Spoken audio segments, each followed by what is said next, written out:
back everyone to an episode of Colorado with your host Justin Fletcher and myself, Jenny. Your host will be reviewing with you on the implications of the South Pointe Casino 400 points. Welcome back, Justin.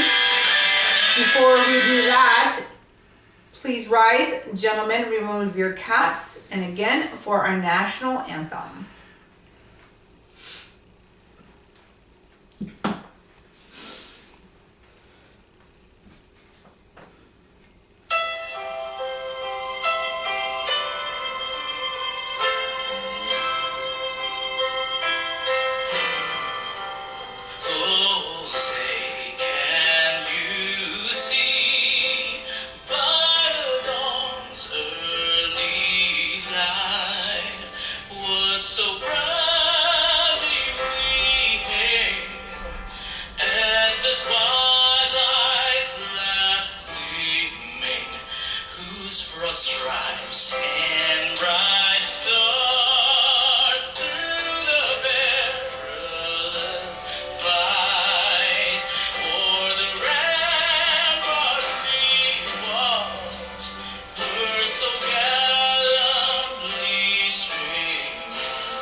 Alrighty,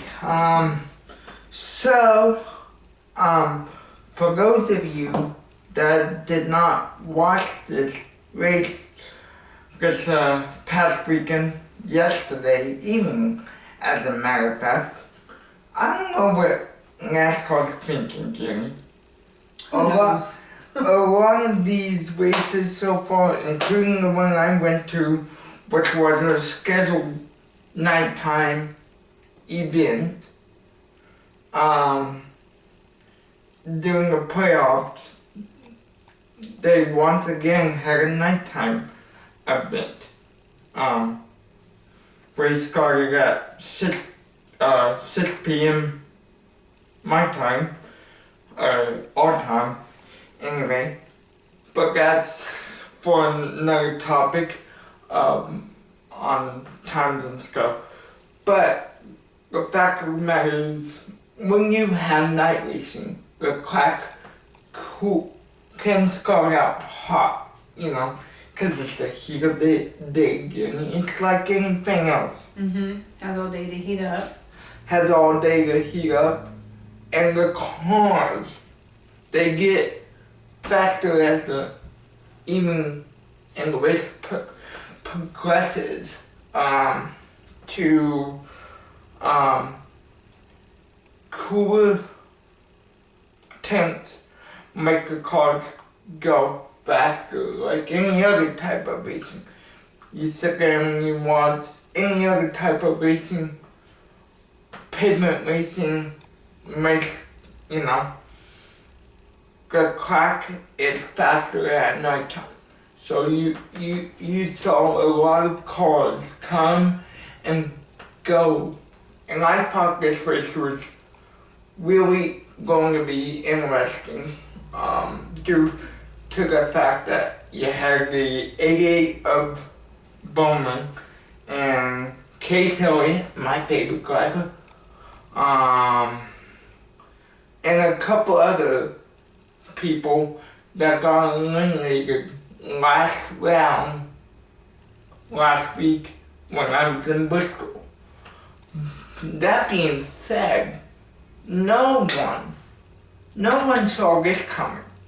So NASCAR, they usually don't throw debris cautions, and sometimes even me, I'm thinking, where's the debris, NASCAR?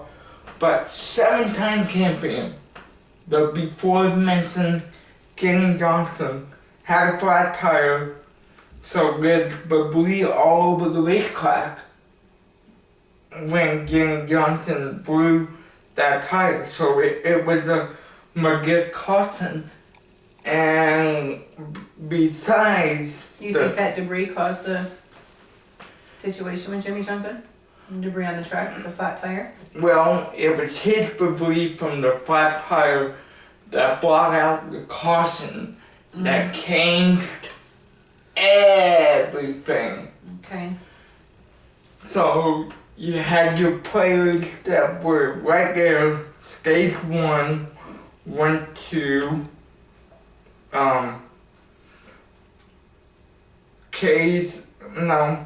stage 2 went to Case Elliott, and stage 1 went to the before mentioned driver of the number 88, Alex Bowman, I do believe. Correct me if I'm wrong, people out there, because people make mistakes.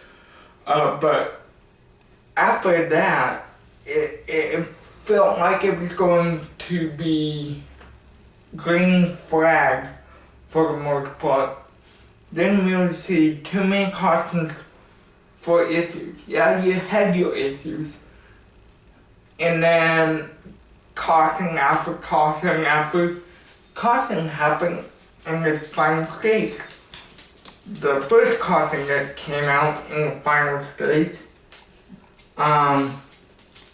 happened to be the caution that changed everything. I mean, it changed the face of the race. You had the fast cars in trouble. A lot of them were lapped down, so they do have a rule where with 1 lap to go, you cannot pit. If you do this procedure, you get waved around the pit car and rejoin the tail end of the field. However, that means drivers like Kevin Harvick, Kyle Busch, all your fast ones that happen to be up front all day long had to start clear behind the lockdown cars plus the car that got the free pass. And so you had that will play into effect because of the caution coming out in the middle of green flag pit stops, which was going to be the final clip to pit road for the teams in the race. So then you had people like Matt Begin,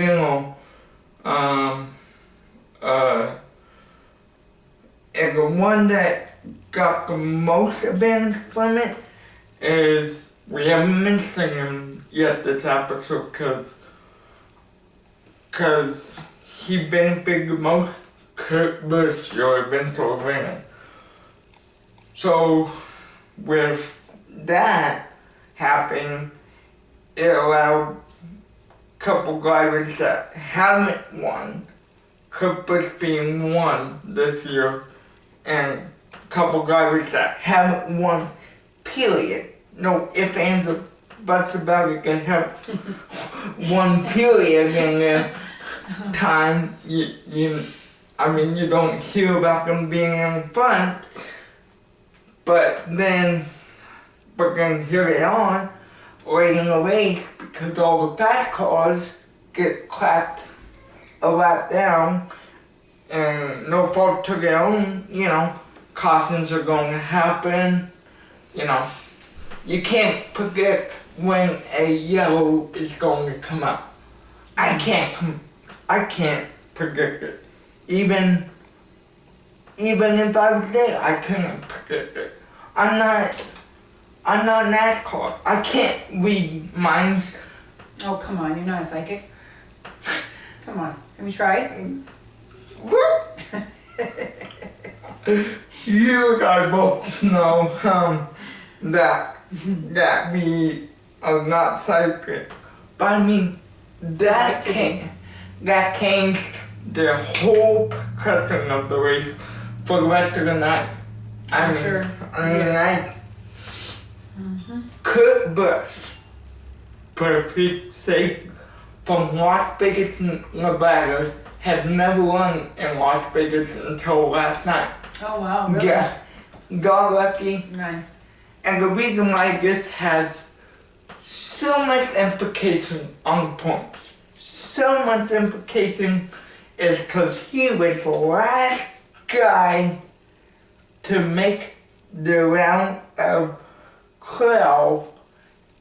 So now he is the first guy to automatically advance to the round of 8.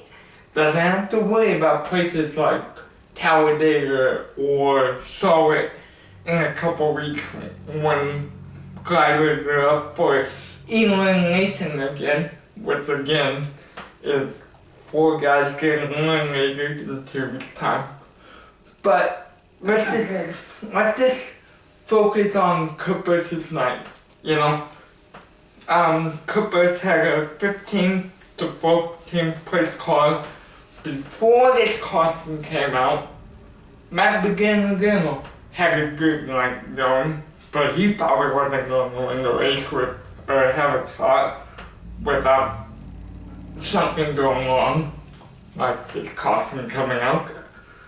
Keep on going back to, but this caution had a lot to do with the race, so why not keep going back to it, right? Right, I hear you. So, yeah. But anyway, I'm really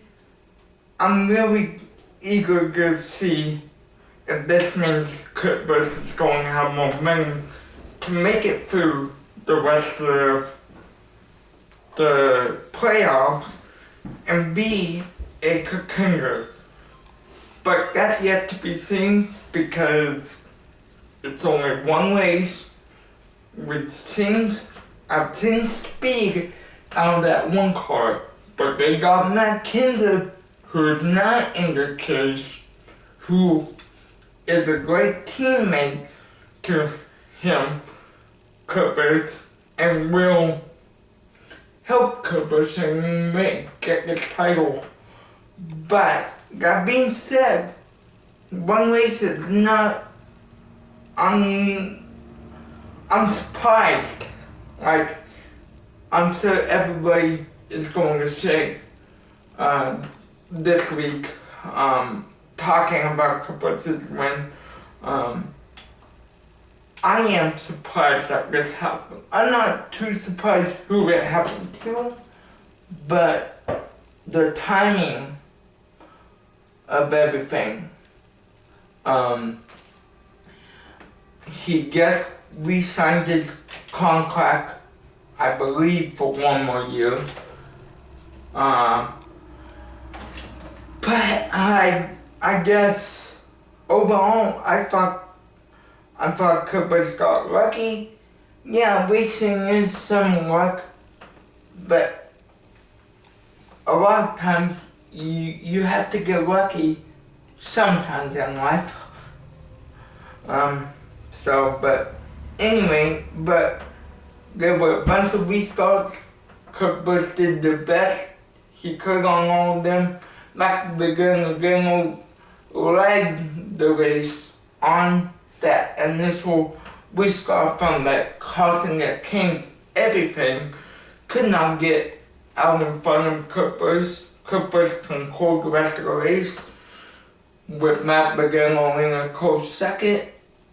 I really thought it was going to come down to those two, but then you had the 88 coming fast on 4 tires.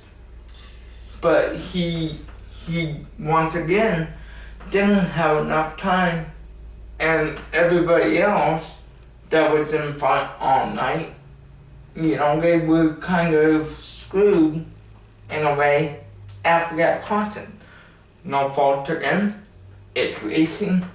It's going to happen. Yes, it is. But it caused a lot of points suffering, because that means one spot of the 8 is taken from Cooper's winning this race, because it's an automatic ticket into the next round. He punched his ticket to the next round. His airplane has taken off to the next round, and I haven't mentioned Kyle Busch, because apparently Kyle Busch was supposed to fly home back to Charlotte with him from their hometown in Las Vegas this morning. But I mean, it's Cooper said in his interview that Kyle and him agreed on leaving today to spend time with family, but I don't know if he was bluffing or if he was serious. That's something we're never going to know. So, but I mean, overall, I thought it was a great race. I can't wait to see if Cooper can carry the momentum driving that number 1 Monster Energy Chevrolet. If he does, that will be his team's first championship in NASCAR, I do believe. They have plenty of IndyCar championships, but never a NASCAR championship. So can the 2004 champion deliver in 2020? Of course. Well, you say that now, Why but not? you're forgetting, Jenny. We got 2 rounds left before he's got 1 round to go, the round of 8, to make it to the championship 4 down in the desert this year of Phoenix International Raceway, and I'm expecting that race to be aggressive, and it's the first time this championship will be decided down in the desert. So we will see you in the next episode of Full Throttle. Until then, goodbye everyone.